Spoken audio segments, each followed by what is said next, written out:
So we talk about training, nutrition, lifestyle. I literally correlate that with what I like to call physiological resilience. So the word simply means stress. How do I tolerate stress? If I tolerate stress really, really well, chances are I can take on more. So tolerating stress is not just psychological. In fact, I would argue this might be more physiological.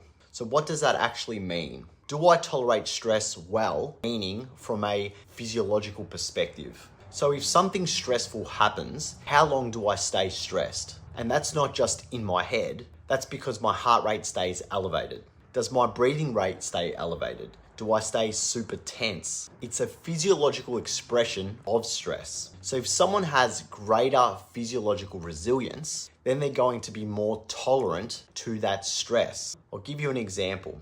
So you and I run as fast as we can for 100 meters. One of us recovers faster. One of us recovers slower. Recovering means how fast does my heart rate come back down? How fast does my breathing rate come back down? How quickly am I ready to go again?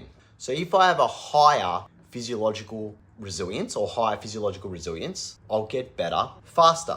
But with lower physiological resilience, I'll get better slower. And as you can imagine, we're all subject to stress. Driving a car is stress. Being in a relationship is stress. Paying taxes is stress. There are things that are stressful in your life. So the more tolerant you are to stress, the faster you recover. It doesn't mean stress goes away. It's never going away. We don't want it to go away. But what happens is we become more capable of taking on more because we know it doesn't become overwhelming. Stress becomes overwhelming not because of the event itself, but because we stay in that state for a very long time. It becomes almost a trait, right? A stressful state becomes a trait when you stay in that state for too long.